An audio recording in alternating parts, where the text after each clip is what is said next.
The wormhole was closing forever, so humans flew through it anyway. Captain Alina Vasquez stood with her palm against the reinforced viewport on the observation deck as she watched the Kepler gate convulsing within its last agonies. The titanic wormhole that had linked humanity and the greater galaxy for 3 centuries convulsed as if it were a living thing in agony, its rims ejecting turbulent energy that dyed the surrounding space fiery shades of purple and yellow gold. Behind her, the UES Prometheus's bridge crew worked in tense silence, their countenances illuminated by the devilish glow emanating from broken technology. The gate had once been the human species' lifeline, their only connection into the vast pool of cultures that spanned the galaxy.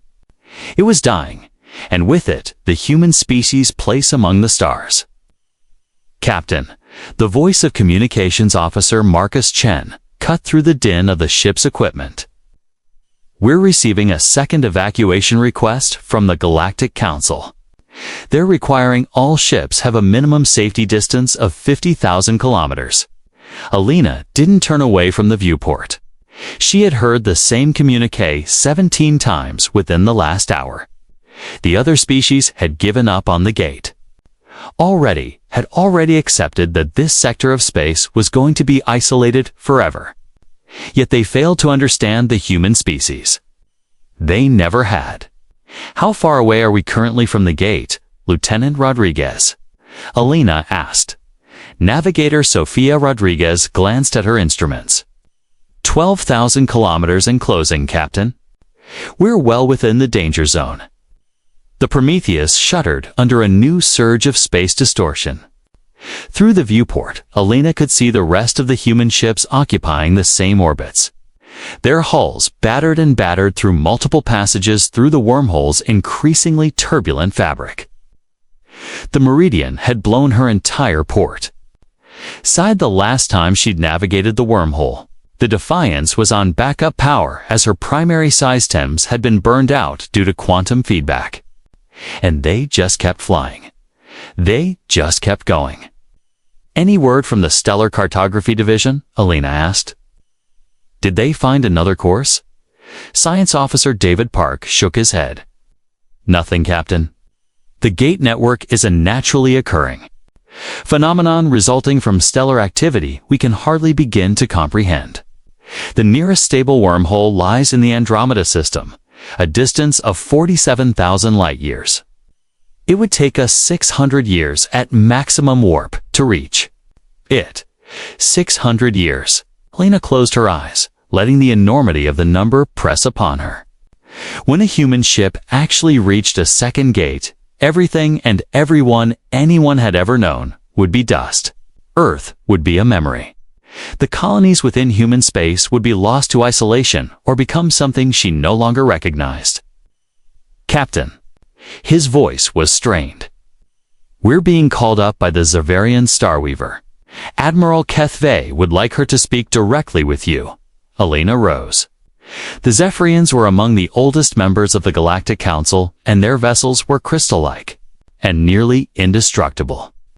If anyone was familiar with the physics of the gates, it was the Zephyrians. Put him through. The central screen flickered into life, and the tall, lean form of Admiral Kethve appeared. His clear blue skin seemed to shine with inner light, and his forearms waved in the gesture of respectful greeting among his race, which Alina had learned. Captain Vasquez, Kethve's voice thrummed with harmonics which told of incredible age and wisdom. Your species still perplexes us. We have run the chances for successful transit through the gate beneath 12%. And still, you push on. Yes. Sir, she replied politely. 12% is larger than 0%, is it? Kethve's large, multi-angled eyes seemed to look her through the screen. We have lost count of the human ships which have been sunk attempting passage. The loss of life must exceed the tenuous potential for success. Alina looked at the crews, killed in the past week alone. The transport New Horizon vaporized when the terminus of the gate's end was changed mid-trip. The frigate Intrepid, torn apart by gravity shears that shouldn't have existed. Good folks, brave folks, who had known the risks and flown anyway. Admiral, can your people guarantee us the gate won't stabilize?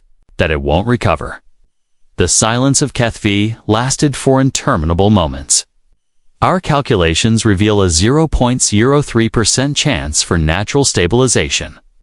The quantum cascade which caused the collapse shows no sign for reversal.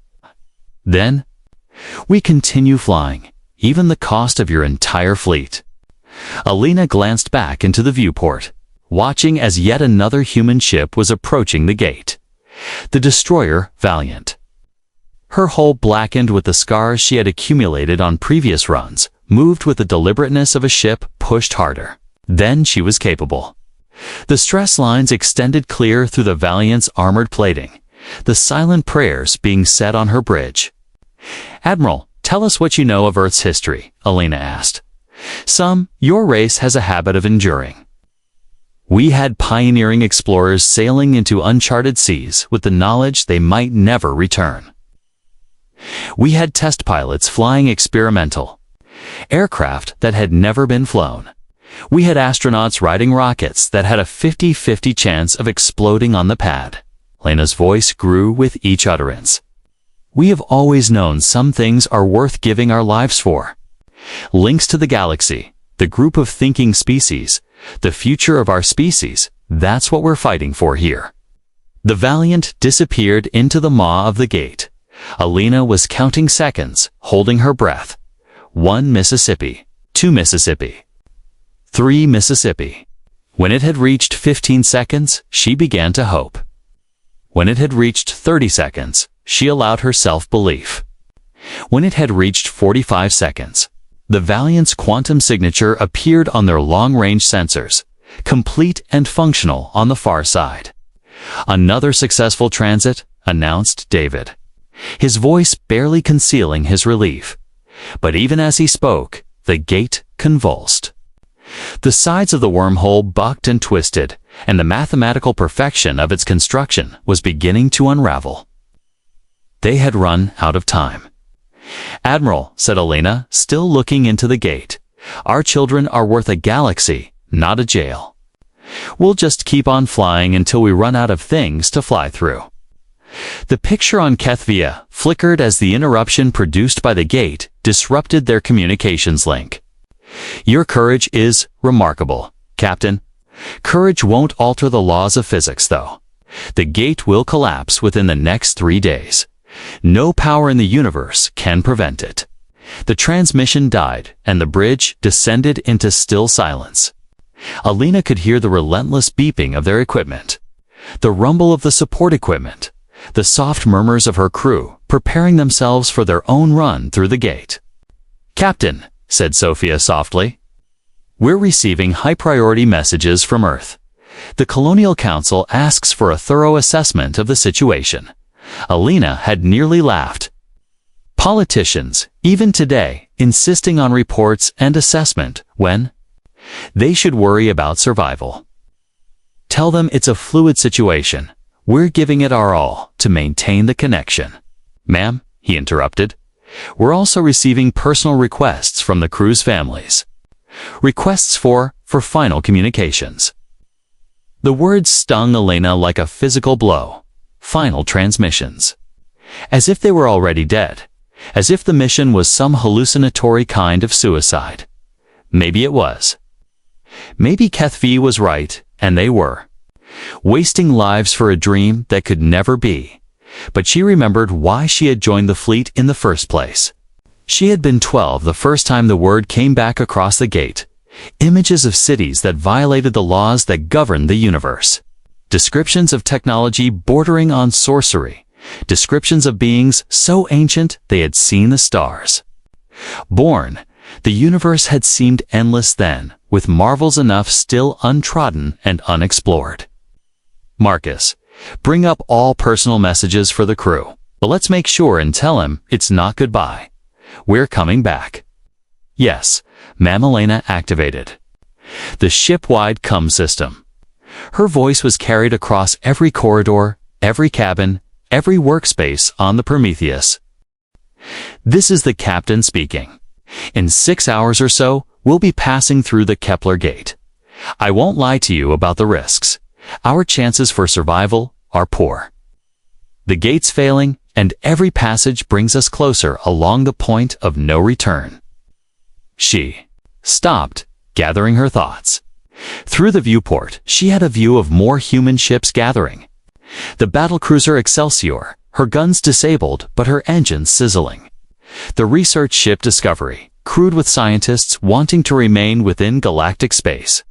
The civilian liner Aurora, crowded with families that wouldn't be parted from their relatives within the fleet. I want you to have a feel for what we're fighting for, Alina continued. We're not fighting to maintain a trading route or continue political relations. We're fighting for the idea that humankind belongs among the stars. We're fighting for the children who dream of visiting distant worlds. We're fighting for the scientists who believe interspecies sharing of knowledge can set anything right. We're fighting for the future. Through the onboard cams, she was able to see her crew sitting and waiting. Old and young, human faces across all quadrants and Earth colonies, held together with only the shared desire to keep flying. The rest of the species view us as crazy. Maybe they're right. But if being crazy includes refusing isolation, abandoning our place among the stars, then I'm proud to be crazy, and proud to serve alongside every one of you. Alina killed the comm system and stood before her bridge crew. All right, everyone, it's time to prepare to make history. Sophia, establish our approach vector. David, I want continuous scans of the gate's interior configuration. Marcus, round up the remaining ships. And let's all remember that we have done it once before. We can do it once again. The hours that followed were a blur of preparation. The engineering teams ran diagnosis after diagnosis, pushing their equipment to the very limits of ability. The doctors and nurses prepared for casualties, setting up emergency triage locations all over the ship. The pilots in the hangar deck ran through their procedures one final time, knowing that if the Prometheus was damaged during transportation, they might be the only crew members on hand to get word back to Earth. Alina was pacing the corridors, talking to her crew, giving what support and encouragement she could. Below decks, she found Chief Engineer Patricia Pat Wong elbows deep in a plasma conduit, final checking their propulsion system. How do we look, Pat? She challenged Alina. Pat's grease-stained face emerged out of the conduit, her face set firmly. We're operating 112% of normal parameters, Captain. Any further, and we'll be experiencing a cascade failure. But it ought to get us through the gate before the quantum shears can tear us apart. Should be, Pat managed. A tired smile. Ma'am, I have designed engines for 30 years. And I have never witnessed the type of space distortions that are happening within that gate. The laws of physics amount to little more than guidelines there. But if a ship can make it through, the Prometheus can. Alina touched Pat's shoulder. I trust you, Chief. Get us home. In the medical bay, Dr. Jonathan Hayes was double-checking his equipment one final time. The doctor had served on 3 different starships, but he had yet to seem so focused. Expecting casualties, Doc? Alina inquired. He glanced up from his surgical equipment. Captain, I've seen it all.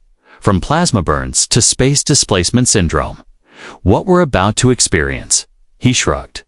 I have stabilizers for neural protection against temporal displacement, radiation blockers for quantum poisoning, and trauma packs for injuries that I can hardly imagine.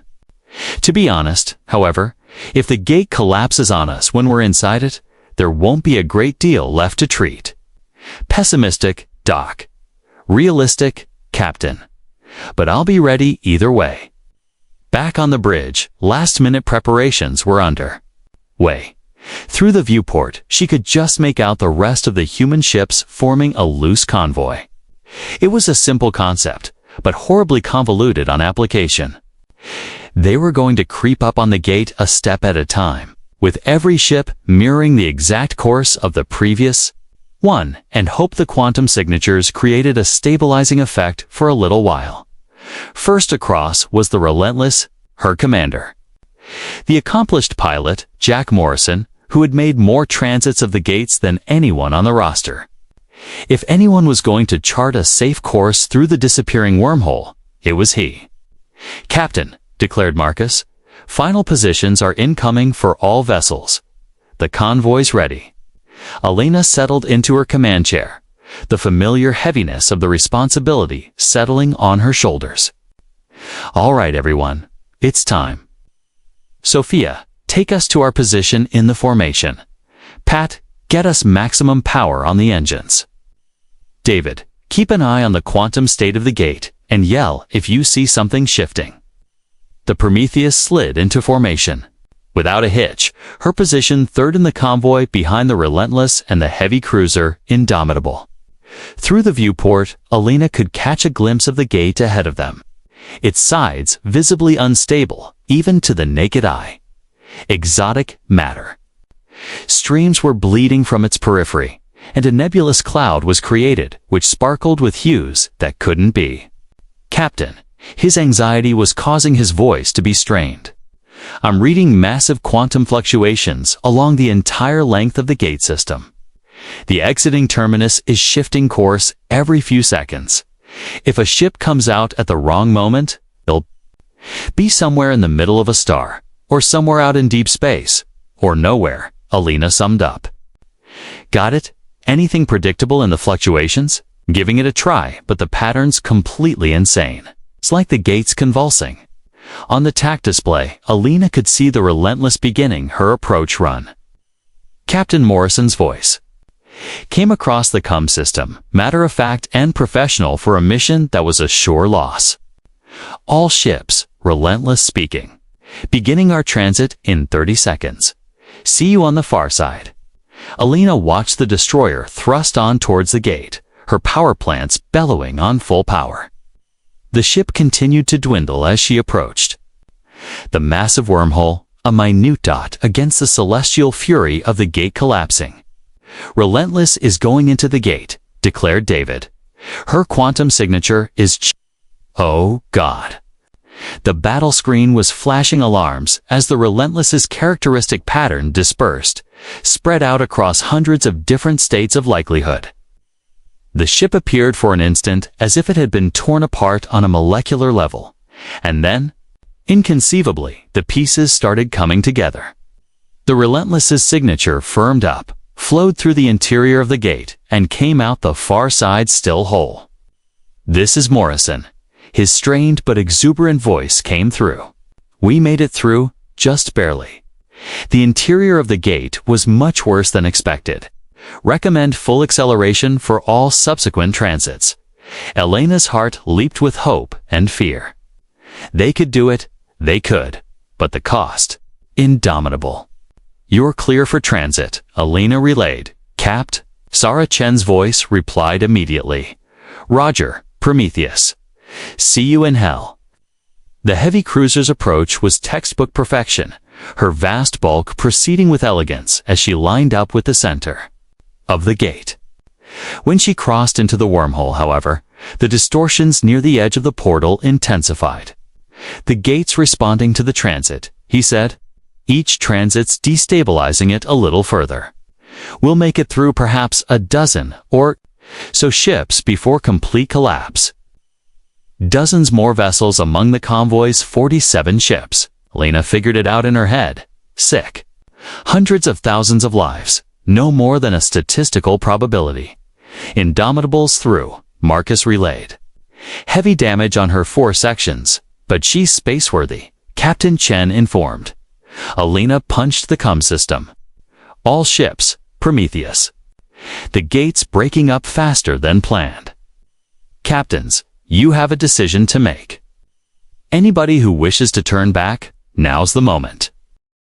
Silence filled the CUM channels. Alina held her breath, waiting for someone, anyone, to prioritize survival over duty. "This is Captain Williams aboard the Defiance." A young voice finally came on the line. We came all the way here and aren't. Turning back, Excelsior agrees, came the next voice. We're all in. Captain Vasquez, each individual vessel in the convoy, reiterated their assent, one and all. Family-cramped civilian transports, cargo ships loaded with supplies, battle-weary. Warships itching to fight whatever lay on the far side. Each and every one ready to stake it all on the line for the honor of keeping humankind bound into the stars. Prometheus, you're clear for transit, was the voice across the gate, given by Captain Morrison. Alina let out a deep breath. That's it, folks. Sophia, take us in. Maximum acceleration. The Prometheus surged forward, her engines defying physics as she rushed for the gate. Alina could feel the ship trembling under her, could hear the strain groaning through her hull as they pushed through all safe operating procedures. The gate grew wider within the scope of vision until it filled the entire line of sight. Alina saw the strained space-time on the edge of it, could watch reality itself warp into inconceivable shapes. And they were through. The interior of the crashing underscore gate was inconceivable. It was like Elena's consciousness couldn't process what she was looking at. Her mind just flat out denying the inconceivable geometries that surrounded them. They were flying through a tube which seemed to be more than 3 dimensions. The sides made up of pure energy which shifted through colors, which had no names. 140% hull stress. Pat's voice came through the comm. We're just keeping it together. Nav systems are offline, Sophia reported. I'm flying blind, using the ship's ahead's quantum wake for navigation. In the chaos, the spectral silhouettes blinked on the edges of Elena's vision. Craft which had passed the gate decades previous, their quantum templates for some unknown reason seared into the fabric of the wormhole.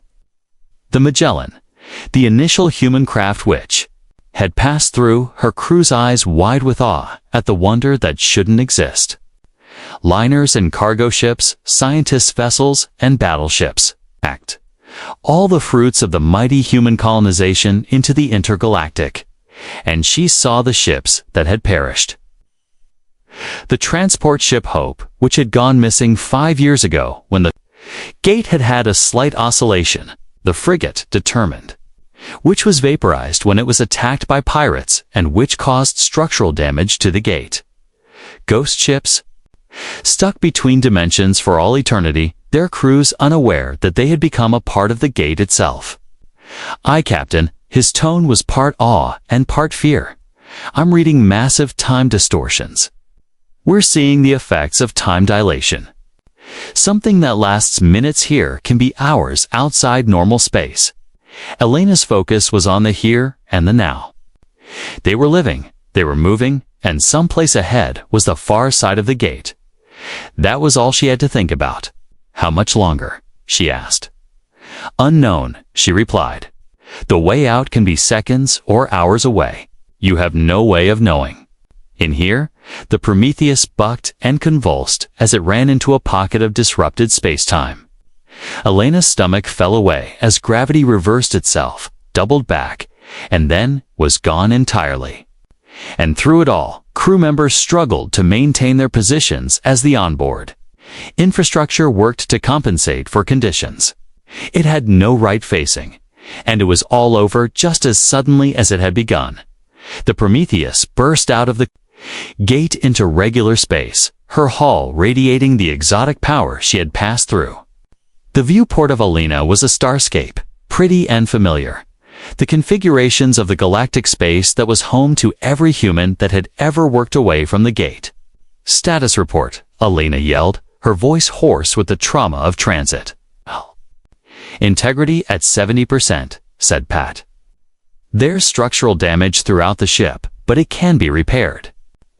Nav systems powering up, Sophia reported. We're inside the Kepler system, exactly where we need to be. Long-range sensors are detecting the other ships that survived, answered David. Both Relentless and Indomitable are functional. And I'm also reading quantum signatures from... Wait. He was eager. There are 23 on this side. 23 out of the initial 25 which attempted transit. Elena's pride was combined with sadness. 23 ships had made it, but what was the price? She could see the wreckage. On each and every one, could imagine the losses they'd suffered on the agonizing passage through the disintegrating gate. "How's the condition of the gate?" Elena asked. He consulted his readings. Still there, but barely. "The system's still failing. I'd estimate anywhere up to 6 more transits before it collapses entirely. 6 more ships, 40 plus or more still. Left on the other side, still waiting for a turn. Good folks, brave folks, who had earned the privilege of being among them." Marcus set up a link with the fleet on the far side. "Channel open, Captain. This is Captain Vasquez to the entire convoy.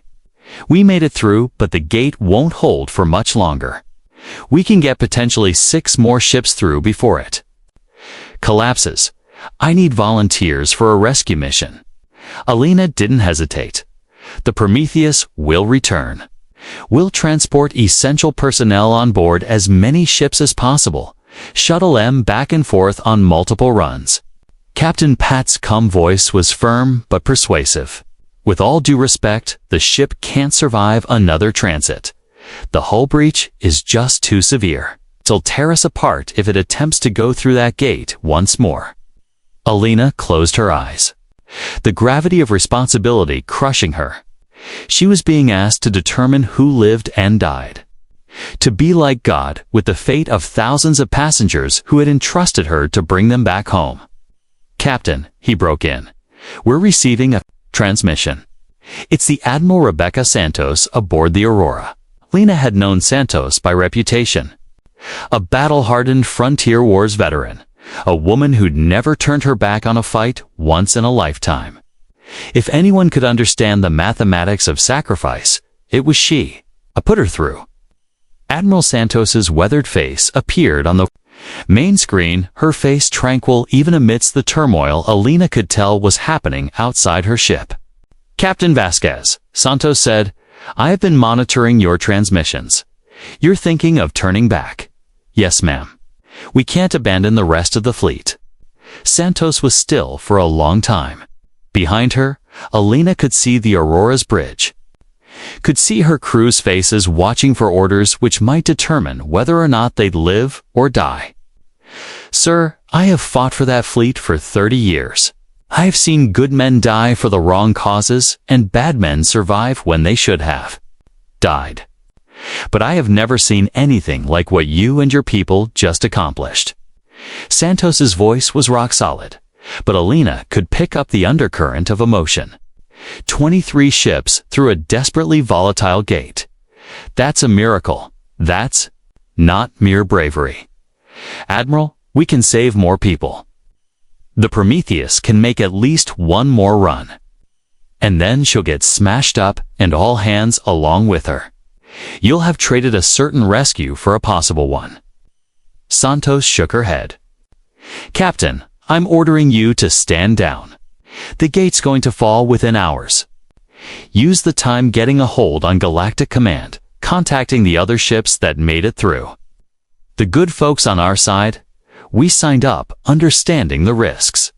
Elena wished she could object, wished she could order the Prometheus back into that abyssal wormhole, regardless of the cost to her vessel. But she knew Santos was right. The math was absolute, regardless if it was terrible. "Sir, I certainly." Captain Santos's face eased a little. "You have managed the unthinkable. Don't follow that up with losing what you have gained. The 23 ships on your side are the future of the human presence within galactic space. Honor that. Work on it. Make it count." The transmission came loose and Elena was staring into the blank screen. The bridge was motionless, her crew working out the same terrible mathematics that she was struggling with. "Sir," whispered David, "the gate's quantum signature is wildly varying. It won't stabilize for another hour, I'm sure." Elena nodded for fear she could not trust her voice. She had considered all the others they were leaving behind. All the families that would be separated for good. All the dreams that would be murdered when the gate came crashing down. But she also looked at the ships which had made it. The relentless, battered but intact. The indomitable, her crew already set to work, patching the injuries which their transit had incurred. The Discovery arrayed with scientific equipment which would continue the human race's explorations into the wonders of the galaxies. The transports which bore the families which would raise children among the stars. They had retained something, but not all. Open a channel for all ships on our side of the gate, Marcus. Channel open, Captain. This is Captain Vasquez to the entire fleet. We're going to establish a temporary base of operations out here in the outer system. Our first mission's going to be damage control, and then a call to Galactic Command and informing them the human race still exists, still a part of the galactic community. Alina stopped and gathered her thoughts. Through the viewport, she could see the rest of the ships beginning to fall into line. Their battered hulls mirroring the light of far-off stars. We lost a lot today, she continued. Good ships, good people, connections back home which cannot be replaced. We have also proven something essential. We have proven that human beings do not give up. We do not accept isolation. We do not accept giving up our place within the galaxy without a fight. As if waiting for her signal, the gate snapped with a final blast of extraterrestrial energy. Alina turned back as the 3-century-old bridge to the stars for the species collapsed into itself with a blindingly intense flare that for an instant obscured the system's principal star. Once the glow faded away, nothing was left except blank space and the quantum echoes of a miracle which had spanned civilizations across unthinkable distances. There were tears on her cheeks, but she made no movement to wipe them away. It was a moment for mourning, for honoring what was lost. It was also a moment for hope. David, what's our communications range? She asked. We can achieve the galactic communications network within 6 hours with the quantum relay beacons. Good. Get writing a message to Earth, the colony's Galactic Command. Tell them we're still here. Tell them 23 ships survived. That we're setting up a forward base, that we're staying put.